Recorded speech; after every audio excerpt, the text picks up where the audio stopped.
mas eu confesso que eu fiquei assim bem decepcionada. Portanto, fica aí a dica pra quem estiver vindo pra Cancún. Esse primeiro cenote que a gente visitou, o Waikikiu, ele é a coisa mais linda. Quem que quer fazer um tour, né, levando um temporal na cabeça? Não tem como. Outra coisa também, hospitalidade zero. Então a maior parte do valor que você paga é realmente pela experiência de você ir com a agência, que na minha opinião não vale a pena. Chegamos no México! Uhul! Pois é, fugimos do inverno alemão para vir para cá pro inverno mexicano. A diferença é que o inverno daqui é só um pouquinho mais quente que o de lá, no caso assim, só uns 30 graus a mais, coisa pouca. Essa é a nossa viagem de lua de mel e a gente vai passar por 5 lugares aqui no México, começando por Cancún, depois Playa del Carmen, Bacalar, Tulum e Isla Mujeres. Ou seja, basicamente aí o Caribe mexicano. Essa era uma viagem que a gente tinha o sonho assim, né, de fazer juntos. Então a gente resolveu juntar duas coisas importantes na mesma viagem. A nossa lua de mel e o meu aniversário de 30 anos. Pois é, eu vou trintar aqui no México. Olha que chique, minha gente. Eu tô me sentindo assim, rica, entendeu? Tô me sentindo maravilhosa, apesar de eu estar desempregada. Nesse vídeo daqui eu vou mostrar um pouquinho de como foi a nossa estadia lá em Cancún, que a gente ficou do dia 5 até o dia 9 de janeiro. E eu já adianto que algumas coisas deram aí errado, né? Rolou alguns perrengues. Confesso que não foi nada daquilo que a gente tava imaginando, mas vamos começar lá do começo. Depois de quase 24 horas viajando aí, a gente chegou no dia 5 à noite no aeroporto de Cancún, e aí a gente pegou o ônibus da ADO até o nosso Airbnb. Existia a opção de transfer ou de táxi também, mas eram opções muito mais caras do que ir com essa companhia, né, a ADO, e por tudo que eu tinha pesquisado, ela parecia ser muito boa, e de fato a gente experimentou e realmente os ônibus eram super confortáveis, tinha ar-condicionado e tudo mais. Então a gente chegou aí no Airbnb super tarde da noite, né, depois dessa viagem, e a gente não fez nada, a gente só tomou banho, foi ali no restaurante pertinho, comeu e fomos dormir. No dia seguinte tava um calor enorme, né, México, então sol de rachar, e aí a gente resolveu sair pra tomar café da manhã. Assim que a gente saiu de casa, não deu nem 2 minutos e eu comecei a sentir, assim, uma coceira insuportável nos braços, nas pernas e nas costas, mas era num nível, assim, sério, surreal. A agonia era tanta que eu comecei a me tremer inteira, literalmente, assim, o coração acelerado, parecia que ia sair pela boca. Eu não sabia o que fazer, era simplesmente um desespero. De repente, eu comecei a ficar toda vermelha, toda cheia de bolhas, né, continuava coçando insuportavelmente. A pele queimava, assim, e eu entendi ali que eu tava tendo uma reação alérgica, a que até então eu não sabia, mas muito bizarra. E aí eu saí literalmente correndo no meio da rua pra entrar numa loja de conveniência, conseguir comprar uma água, né, pra poder conseguir tomar um antialérgico que eu tinha na bolsa. A sorte é que eu tinha um antialérgico na bolsa. E pronto, o dia já começou assim nessa vibe. Tomamos o nosso café da manhã e aí a gente resolveu que a gente ia passar o dia numa praia. Aí a gente pegou lá, fomos de busão mesmo, custou 12 pesos por pessoa, que dá mais ou menos uns 65 cêntimos. E como eu tinha acabado de ter, né, aquela alergia, então a minha pele tava muito quente e sensível. E aí eu resolvi que eu ia ficar então na sombra. Pra ficar nas praias de Cancún, você pode levar sua toalha, né, e simplesmente estirar lá na areia e deitar, e, enfim, passar o dia lá. Ou você pode alugar uma dessas cadeiras, assim, que deita junto com o guarda-sol. Porém, pra alugar uma cadeira dessas, né, que deita mais o guarda-sol, custa mais ou menos de 500 a 700 pesos. Isso dá aí, em média, 27 a 37 euros por uma cadeira. Só pra você deitar lá e ficar debaixo da sombra, sem consumação, sem nada. E aí a gente achou um absurdo, né? Obviamente. Então eu fiquei aí pesquisando na internet e acabei encontrando essa praia Merlin, que eles cobravam 300 euros por uma mesinha com 4 cadeiras e um guarda-sol, que dá aí mais ou menos uns 16 euros. Não dava pra deitar, mas pelo menos eu ia ter aí a minha sombrinha. A praia tinha, assim, uma estrutura ótima, tinha banheiro e chuveiro, assim, logo na entrada. Tinha também uma lojinha de conveniência bem pertinho, assim, que vendia snacks e bebidas, né? Então dava pra você ir lá comprar suas coisas e ficar na praia. Também não tava muito lotada e eu acho que era porque ela também não era uma praia, assim, ideal pra tomar banho, porque ela tinha muitas ondas, mas dava pra tomar também, né? A gente tomou. Só tinha que ficar aí de olho e tomar cuidado. Portanto, fica aí a dica pra quem estiver vindo pra Cancún. Playa Merlin é ótima, além de ter aí um precinho bem mais amigável do que as outras. Fora a beleza, né? Era uma coisa assim surreal. A água bem clarinha, a areia bem clarinha também, uma coisa assim linda. A temperatura da água das praias daqui também é perfeita, na minha opinião. Me lembrou um pouco as praias do Nordeste, só que ligeiramente mais fria, mas assim, ideal pra você simplesmente tomar banho e se refrescar, não é nada gelada. E aí esse primeiro dia foi realmente só pra gente relaxar aí na praia. A gente ficou comprando coisinhas lá nessa loja de conveniência, né, e levando, dando um mergulho, lendo um livro, bem assim, de boa. E eu fiquei o dia todo na sombra. No dia seguinte, a gente foi fazer um passeio para Chichén Itzá, que é uma das 7 maravilhas do mundo. Esse passeio também incluía a visita a 2 cenotes e a cidadezinha de Valladolid. Foi um passeio aí que durou o dia inteiro, literalmente. A gente saiu de casa, eram umas 6 horas da manhã e voltamos, eram umas 10, quase 11 da noite. E diferente de tudo que eu vi aí pela internet, que dizia que valia muito a pena você fazer esse passeio, né, através de uma empresa, eu, Débora, discordo completamente. Eu não acho que valeu a pena, mas já já eu vou explicar o porquê. Primeiro, deixa eu falar um pouquinho do que é o passeio. A gente saiu de Cancún e foi primeiro no cenote Iquique. Cenotes são basicamente formações geológicas no formato de uma cavidade com águas subterrâneas. As águas dos cenotes geralmente são super transparentes e existem cenotes tanto a céu aberto quanto subterrâneos. É, assim, uma verdadeira espetáculo da natureza. Um verdadeiro, no caso, né? Esse primeiro cenote que a gente visitou, o Iquique, ele é a coisa mais linda. Ele é aberto, mas ele fica a 26 metros abaixo do nível do solo, então você precisa descer umas escadinhas, né, pra chegar nele. O visual, assim, é surreal. Eu acho que eu nem preciso dizer muito, acho que vocês conseguem ver isso nas imagens. A água é um pouquinho mais fria do que a das praias, mas mesmo assim, super gostosa. A estrutura do lugar também é excelente. Eles têm banheiros, têm lockers de graça e eles também fornecem o colete salva-vidas, né, que é obrigatório você nadar com ele. Um detalhe importante é que você sempre tem que usar protetor solar biodegradável para poder preservar aí, né, as formas de vida que tem nesses lugares. E mesmo usando protetor biodegradável, sempre que você quer entrar num cenote, você sempre tem que tomar uma ducha antes para poder tirar aí, né, o excesso desse protetor ou, sei lá, qualquer creme que você tem aí no corpo. Lá nesse cenote, a gente só passou uma horinha, que passou super rápido, né, infelizmente. E logo depois a gente já teve aí que pegar o ônibus para ir para Chichén Itzá, que ficava logo ali pertinho. Chichén Itzá é um complexo de ruínas maias, né, que fica aí na península de Yucatán e é uma das 7 maravilhas do mundo, como eu mencionei. A pirâmide principal, que é mais conhecida por El Castillo, tem uma construção, assim, super imponente, mas o sítio arqueológico conta com várias outras ruínas também. Hoje em dia, esse lugar é um lugar sagrado aí, né, pro povo maia, porque lá foram feitos muitos sacrifícios e oferendas, né, durante séculos. A programação seria passar 2 horas lá, então 1 hora era um tourzinho, né, com o guia pelo local, e a outra hora era pra gente ficar livre, tirar fotos, ver souvenirs, passear, enfim. Só que São Pedro resolveu fazer aí uma sacanagem com a gente, entendeu? E literalmente 5 minutos depois que o tour com o guia começou a chover. Mas não era um chuvisquinho, não. Era aquela chuva, assim, de se arrombar, que você fica todo ensopado.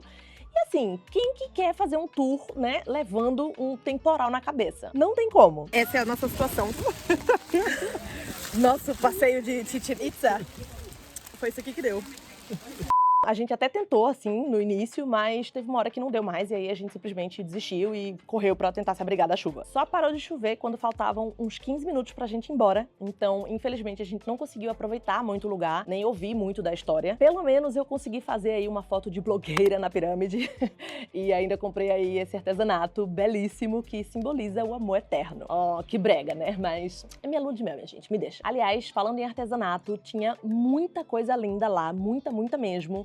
Desde chapéus, bolsas, tecidos, imã de geladeira, coisa pra pendurar na parede, coisa pra colocar em cima da mesa, enfim, muita coisa linda. Inclusive, lá me pareceu um ótimo lugar pra poder comprar esses souvenirs, assim, essas coisinhas, porque os preços eram bem mais baratos do que nas lojas que a gente costuma encontrar, né, nessas cidades turísticas, e você ainda consegue pechinchar. Aliás, é uma coisa que eles fazem muito. Eles dizem o preço e aí logo em seguida eles dizem, ah, mas pra você eu faço um desconto de tal, e aí você tem que ficar lá negociando com eles, entendeu? É uma coisa que eu reparei, assim, que acontece muito por aqui. Depois a gente voltou pro ônibus e foi pro segundo cenote, que chama Suitun. Lá tem um restaurante e dentro desse pacote que a gente tinha contratado, né, incluía esse almoço buffet nesse restaurante. A comida era bem simples, tinha poucas opções, assim, e nada tava delicioso. Tinha algumas coisas que estavam ok, tinha outras que não estavam nem ok, e as bebidas também não eram incluídas. Comemos e logo depois fomos ver aí o tal do cenote. É lindo também, né, não tem nem o que discutir. Esse também é subterrâneo, mas é fechado, diferente do outro. A água é super cristalina e tem uma pedra assim no meio, né, que dá umas fotos assim incríveis. Mas eu confesso que eu, com concordo um pouco com algumas avaliações aí do Google que eu vi, que é um lugar basicamente pra você tirar foto. Como vocês podem ver aí, tinha uma fila pra tirar foto, né, nessa bendita dessa pedra, mas eu não tive paciência pra ficar nela, confesso. E eu não sei, na minha opinião, assim, não parecia ser um lugar muito legal pra nadar. A água era bem rasinha e não tinha muito pra onde ir, então,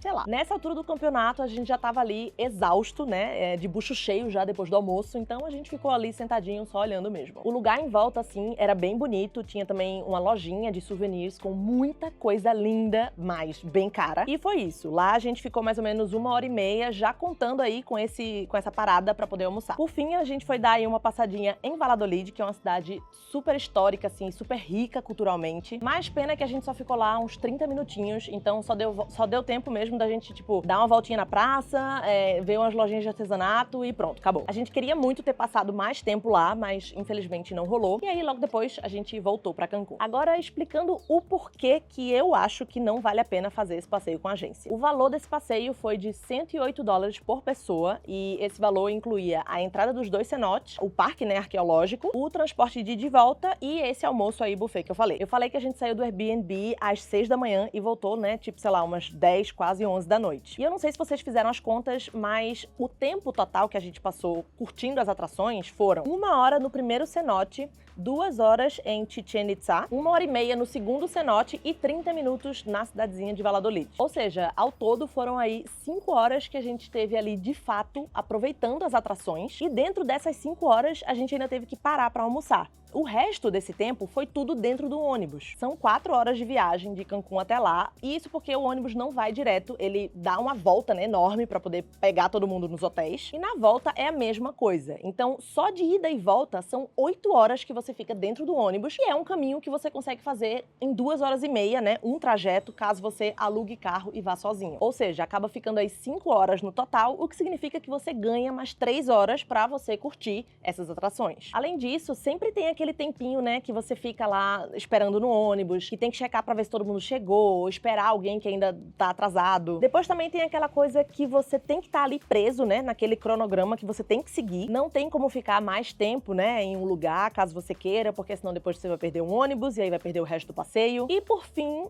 aquele almoço que definitivamente não me convenceu. E assim, eu não tô falando mal da agência, tá? Eu, inclusive, nem vou dizer aqui qual foi, porque eu acho que isso nem é relevante. A questão aqui é que eu, Débora, acho que valeria muito mais a pena se a gente tivesse ido simplesmente por conta própria. Fora que, juntando o preço das entradas, né, de todos esses lugares, não dá nem metade do valor do passeio. Então, a maior parte do valor que você paga é realmente pela experiência de você ir com a agência, que, na minha opinião, não vale a pena. Então, diferente aí do que eu vi em vários vídeos e vários blogs que eu li sobre o México, eu acho que vale muito mais a pena você alugar um carro, dividir aí o valor, né, com as pessoas que estão com você e fazer esse rolê por sua conta. Pode ter certeza que o valor vai ficar igual ou até mais barato, só que você vai curtir muito mais tempo nas atrações e vai ter aí a liberdade de fazer o que você quiser. Mas essa é só a minha opinião, tá? Voltando pra Cancún, né, no dia seguinte aí a gente acordou bem tarde, porque a gente tava bem exausto daquela viagem do dia anterior, e a gente acabou saindo aí do Airbnb mais pro final da tarde pra conhecer a Playa Caracol. Belíssima também, né, a água aí bem clarinha, areia também, linda, linda, linda. E à noite a gente foi conhecer aí a famosa Boulevard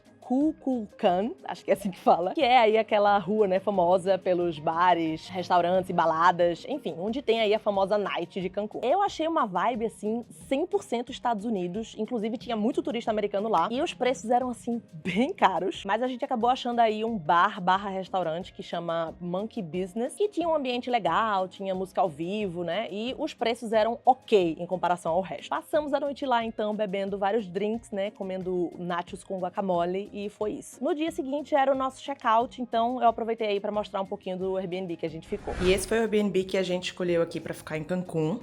Ele é ótimo porque ele tem absolutamente tudo que a gente precisa: máquina de café, filtro de água, liquidificador, geladeira, fogão. Tem aqui embaixo também todos os utensílios que alguém pode precisar, né?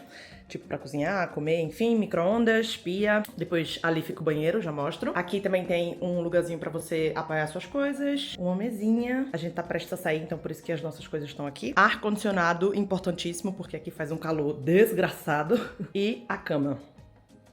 Também tem ventilador de teto que a gente acabou não usando, mas É isso. Cama super confortável também. Não é enorme, mas é grandinha. E uma coisa que eu gostei é que ele tem bastante lugar pra você apoiar as malas, que é uma coisa que normalmente... Assim, normalmente não, mas às vezes os lugares não tem. E aí a gente tem que colocar a mala no chão, que não é muito legal. Então aqui ele tem não só essa mesa, como esse aparador aqui e ainda esse armário. Agora bora pro banheiro. O banheirinho é pequeno, mas super dá assim pra 2 pessoas. Pia, espelho e etc. E o boxzinho com um chuveiro. E é isso. A localização desse Airbnb é muito boa, porque a gente tá a mais ou menos uns 10 minutos a pé da rodoviária, né, da estação central de ônibus. Então de lá a gente consegue pegar o ônibus pra ir para as outras cidades aqui do Caribe mexicano e também o ônibus pra ir pra zona hoteleira, né, que é onde ficam as praias e tal. O preço eu acho que também foi bastante justo. Também é bom porque fica perto de supermercado, farmácia, loja de conveniência, muitos restaurantes, tem muita coisa aqui perto, então eu acho que a localização, sem dúvida, é acho que um dos pontos principais, assim, e acho que, né, todas as comodidades que ele oferece é mais que suficiente pra você vir aqui passar alguns dias, ou até mais tempo, se você quiser, porque eu realmente acho que dá pra ficar aqui, dá até pra morar aqui dentro, se for o caso. Minha opinião final sobre Cancún. É uma cidade que tem praias, assim, belíssimas, né? As paisagens naturais são incríveis, isso não tem o que dizer. E eu sabia que era um destino, assim, mega turístico, mas eu confesso que eu fiquei, assim, bem decepcionada. E se me perguntarem se eu recomendo a visita ou se eu voltaria, sinceramente a minha resposta é não. Pra começar, não existe uma orla, né, onde você possa ali caminhar e, enfim, admirar a praia, porque entre a rua e as praias ficam os resorts de luxo. Então, se você não fica hospedado em um deles, você acaba não tendo essa vista da praia, né, a não ser que você esteja na areia da praia. Além disso, o centro da cidade, ele fica distante das praias, então, mais uma vez, se você não estiver hospedada nos resorts, você acaba ficando aí dependente, né, de transporte ou de carro para poder ir e voltar. Eu também sinto que é uma cidade que foi construída muito focada no turismo, então você vê muito pouco da cultura mexicana ali. Inclusive, assim, é tudo bem americanizado, já que eles recebem muitos turistas americanos. Eu achei, não sei, achei uma cidade assim meio sem personalidade, a verdade é essa. O que acaba sendo compreensível, né, porque se a gente levar em conta que a cidade foi fundada há 53 anos, no caso meus pais são mais velhos do que a cidade, então assim, é uma cidade muito nova, né, quase um embrião, digamos assim. Outra coisa também, hospitalidade zero. A gente só foi bem atendido em lugares que as pessoas poderiam ali, né, ganhar algum tipo de gorjeta, ou seja, em restaurantes. De resto, assim, supermercado, loja de conveniência, posto de gasolina, lojas, tudo eles falavam com a gente, assim, com a cara de assim, bem antipáticos mesmo. E nos restaurantes, eles atendiam bem até a hora da gente pagar a conta. Como eu disse, é tudo, né, americanizado, e lá nos Estados Unidos eles têm o hábito de pagar gorjeta pra tudo e pagar gorjetas grandes, tipo assim, 20% da conta. E assim, me desculpem, mas eu acho 20% de gorjeta um abuso. Quer dizer, se você tem dinheiro, né, e teve aí um atendimento excelente e quer dar, tudo bem. Mas não é o meu caso, né? Eu não tenho aí dinheiro pra poder ficar pagando 20% de gorjeta em tudo. Então, quando a gente dizia que a gorjeta ia ser aí 10%, né, que é o que normalmente a gente dá no Brasil e na Alemanha, eles simplesmente mudavam a expressão automaticamente. O garçom que tava tratando assim a gente lindamente, com um sorriso na cara, bastava chegar a conta, a gente dizia que ia pagar 10% e eles simplesmente fechavam a cara e começavam a tratar a gente assim com indiferença. Era surreal a virada de chave automática que dava. Eu sei que isso pode ser aí um choque cultural, né, mas assim, eu já trabalhei em restaurante e assim, nunca que eu mudei o meu tratamento com o cliente quando ele dizia que ele não ia pagar gorjeta ou que ele ia pagar pouca gorjeta. Eu achei isso, assim, bem desagradável e eu confesso que, não sei, eu senti que isso estragou, sabe, a minha experiência na cidade. Fora a questão deles, muitas vezes, tentarem roubar ou arrancar dinheiro de você de alguma forma, mas isso eu vou deixar aí pra falar num outro vídeo, porque além desse daqui já tá grande, esse é um assunto bem polêmico, né, e eu não vejo muita gente falando, na verdade eu não vi ninguém falando sobre isso até agora. E eu realmente acho que as pessoas deveriam saber disso antes de vir pra cá. Por isso, eu vou deixar isso pra um outro vídeo. No mais, essa foi a nossa experiência em Cancún, né? De forma nenhuma eu quero dizer pra vocês não venham. Eu tenho certeza que teve gente que já teve, né, outras vivências, mas essa foi a nossa e vocês sabem que aqui nesse canal eu gosto de ser sincera e eu não gosto de romantizar as coisas. Eu não faço isso sobre a vida na Alemanha e não é agora que eu vou fazer aqui também com essa viagem no México. Como eu disse, essa viagem ainda conta aí com 4 destinos, então Então ainda vai vir aí muita coisa, muita história, muito perrengue, coisas legais, coisas não tão legais. Então se você não quiser perder aí os próximos vídeos dessa viagem, já se inscreve aqui embaixo. Se você gostou desse vídeo, não esquece de deixar o like aqui embaixo e a gente se vê no próximo. Tchau!